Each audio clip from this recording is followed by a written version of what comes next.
Good morning and welcome to the Point. There is a lot to talk about this morning. We're going to have our interview with Governor Rick Snyder in just about 60 seconds. But first, let's do a quick recap from South Carolina last night and hear from winner Newt Gingrich. Thank you to everyone in South Carolina who decided to be with us in changing Washington. Newt Gingrich won last night's South Carolina primary in convincing fashion, and this could be a game changer for this race. Gingrich was trending at the end of the week, but nobody saw a 12-point win coming up. There are the numbers. Gingrich 40, Romney 28. And you also take a look at Rick Santorum with only 17%, Ron Paul finishing 13th as they head to Florida, where at least for right now, Mitt Romney has a lead, but there hasn't been a poll done there since this past Tuesday, and a lot has transpired between now and then. Moving into Michigan, this could change the complexion of this race. We, of course, will be following it all the way through. Just as we have been with Governor Rick Snyder, who gave his State of the State message early last week. We were there to cover that and sat down late last week for this interview with Governor Snyder.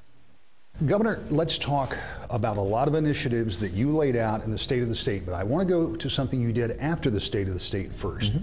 And that was a Facebook town hall meeting. Not surprising that you would choose that kind of a forum to talk, but there were some interesting things that came up, and one of them was about school funding. After your speech this week, I talked to a lot of legislators, and particularly those that are on the Democratic side said, look, we have surplus money, which is a little bit of a misnomer because there is a big balance out there, but there is more money than expected in the Treasury. And many of them said, let's put that back to K through 12 school funding. You said in your Facebook town hall that you might be interested in using some more cash into the classroom, but you want it done with some provisions. Can you tell me a little, I know you'll talk more about this in the budget, but can you tell me what you can about what your thought is on that? Yeah, well, I've been pretty clear, even going back to last year's budget, about saying, you know, these weren't things I enjoyed doing. This was to cover a deficit. So when we showed the planning budget for the next year, we showed no more cuts. Now we have some additional resources. One of the things we should look at is education. So I'll say it in the broader sense, not just K through 12, but education. But one thing that I think we're seeing success with, and that's very important, when you happen to have a surplus or some incremental dollars, it shouldn't just be about spending money. It should be about investing wisely. And so that has two pieces. One is potentially some savings or paying down liabilities. But when I say investing wisely, that could be spending. And I'd like to look at that. But it should come with some criteria that say it needs to be things that show real results about student growth. And shouldn't student growth be kind of the defining construct we're all focused on? We all want it. Let's measure it and let's support it. One of the things you said in your first State of the State, and you were pretty clear about it as you talked about education, is that you think that the percentage of students leaving high school that are ready for college is far, far too low, even though it showed like a percentage point increase this year. That's not nearly enough. No, it's unacceptable. 17% is unacceptable. So when you think of it in terms of how you fund schools versus what people need to do to get that funding, how important is it to get people on board with, as you have talked about before, best practices and with a direction towards getting people ready for higher education? I shouldn't say how important is it, how difficult is it to get school districts to go along? Well, it's all over the board. It's human nature. This is much like we had last year. Everyone likes change until it shows up or affects you. And then it was a really good idea until it hits you. And then it wasn't so hot. There's an adoption curve. When you put in new practices, new ideas, you have people that get on board right away, the early adopters. And then it's called the fast followers, or actually the next group to say once they've seen somebody do it, it's like, okay, now I'm willing to try. But then you have people that take longer time, and that's human nature. It's the toughest group are the ones that just want to fight. And you hope they eventually get on board because they need to on something like this. So there's some normal adoption curve, Rick. So that's part of it is about creating opportunities for people that want to be innovative to go. And we did that in local government. So I'll give you an analogy if that's okay. Sure. And I talked about in the State of the State is we redid revenue sharing with best practice for local jurisdictions, but then we set aside $5 million of that for an innovation fund where we didn't tell them what to do, but we simply said, for communities that want to be innovative, that come together, they can come with joint proposals to ask for one-time funding for long-term cost savings ideas. And we got flooded with $20 million worth of ideas. Not prescriptive things, but creative ideas, entrepreneurship, innovation, and government. And one illustration was Grand Rapids.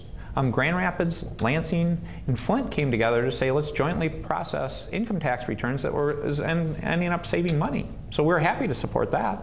How much more of that is there that you think can be done for schools, cities, you name it, whatever has to do with, or at the state level, with tax dollars? How much more innovation, cooperative, ventures like that one, how much more is there out there? There's a lot. And that's where I was excited when I heard there were $20 million of applications for $5 million. Because when we're looking at a budget for this next year, it's like, well, should we keep that $5 million going, or should we look to put a little bit more in to help support the fact that there was additional demand? I would like to look at that same kind of concept potentially for education in some fashion, to say, again, for the people that want to be the early adopters, here's a way to show real leadership. I want to continue with education for just a minute, because one of the other areas that has been a real focus, the Democrats have a plan for higher education, how to get more people to go to schools. Senator Whitmer rolled that plan out and talked about it a little bit with me on the night of State of the State. When it comes to higher education, one of the things that you hear all the time, that we hear all the time, is it's so doggone expensive. Tuitions continue to go up. Some of the schools that were told to cap their tuition may have played a little bit of a game to not do that. But one of the other things that came to light recently is that some of the schools, particularly some of the big schools in this state, have some big reserves. We're talking about a lot of money, but they don't seem willing to use that money to somehow reduce tuition. What's your thought on that? Should they be using part of that money to make it easier for people to afford higher education? Yeah, well, I haven't spent a lot of time looking at that, Rick, to be open with you, because again, there's that constitutional kind of autonomy for universities. I'm interested in seeing how they handle it and respond to it before I would spend a lot of time on that. We've been quite busy with the State of the State and the budget. What I would say, though, is we do need to do more to try to manage college costs or make college more affordable in some fashion. And one thing I'm excited about that is before the legislature is one of our education reforms on dual enrollment, to allow essentially a student that wants to be enrolled in high school and college, or to get credit for both at the same time, because that could save a lot of money to a family. I'll give you one illustration. I'm probably at the extreme end. Is back when I was in high school, people know I was going through school fast. I had 12 college classes that I took before my regular high school graduation date. You know how many I got credit for in both? One. And essentially I had over a year's worth of college, and if you think about it, if you could take a whole year's worth of college off the table, how much money does that save you? By having to, I took government in college before I was required to take it under state law in high school. I had an A in government in college, and then they told me I had to take government in high school. That made a whole lot of sense. Did you get an A in that too? I think I did, yeah. I did okay. Let me go back and check that report. I want to move on because there's a lot I want to cover. $1.4 billion, I believe, is that what you said was the deficit in road funding? That's the additional, the studies have shown we should have additional funding in the range of about $1.4 billion a year. That's a lot of money per year. I mean, when you look at a $50 billion or less than $50 billion overall budget, which includes all the federal money that comes back, and again, I know that February 9th will be the magic date for this, but give me some idea how we might get close to raising that kind of money in this state. Yeah, well, there's a bipartisan package of bills hopefully going in next week that will start that discussion. And one of the things is I'm calling for the $1.4 billion to be analyzed. I'm not taking a position yet on the source of that funding because I want to make sure it's a good public dialogue before people sort of lock into positions for one reason or another. So we will take a position at the right time, but I want to have the public discussion, is the 1.4 the right number or not? So that bill package will have it split, just as an illustration, I believe, between registration fees and this wholesale gas tax in terms of a source. So it'll be both sources. What I would tell you, though, the important part about the $1.4 billion is to recognize that it'll be far more expensive than $1.4 billion a year and cost us a lot more if you look at a 20-year time frame if we don't make this investment. Because our roads will drop to poor to terrible condition. And the cost to bring them back is we'll be just throwing a huge burden on our kids. So this is that traditional one that let's not think in a one-year time span. Let's think over a 20-year horizon to say, what is the true cost and the true benefit? Because I believe it'll show it will pay for itself in relationship to the alternative by doing that today and now rather than waiting. And I think you mentioned, but I mean, there is also an added benefit that if you're going to do that kind of additional road repair, that's going to get some of the unemployed people in the state back to work, I would make the assumption. Two things. One, it will help on construction jobs, but secondly, it will help in real commerce. Again, this is back to international trade, exporting, just better business.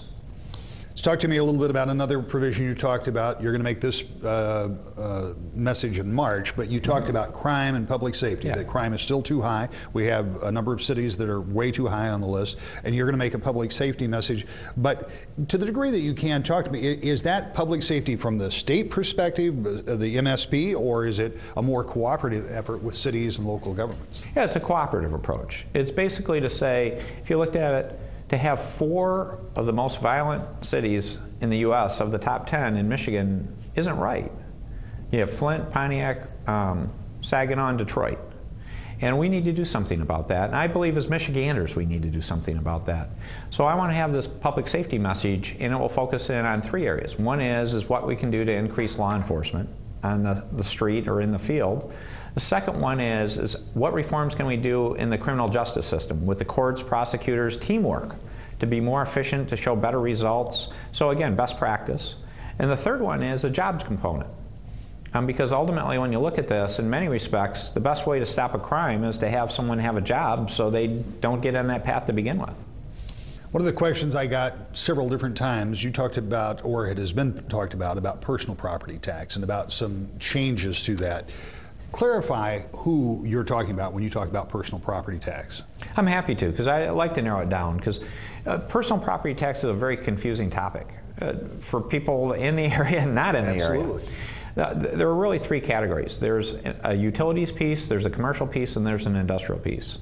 The piece I believe we should clearly focus on is the industrial piece, because that's the piece that is the real jobs question in terms of our competitiveness and the long-term benefit to Michigan. So what I would look at is the industrial equipment reform there.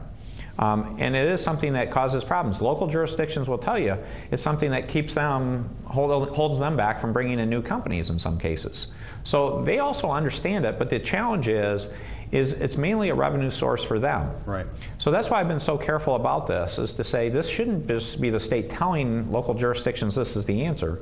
We should be partnering with them to say, okay, now here's the level of reform we can do. We may have some opportunity to help replace revenue. How would you like that distributed in some rational and fair fashion to yourselves as local jurisdictions? And let's work together on coming up with a solution, because the ultimate answer is how do we generate more jobs, which is great for our citizens, for the average person out there, and at the same time, that's how you help local jurisdictions grow and have a better tax base so they can better serve their citizens.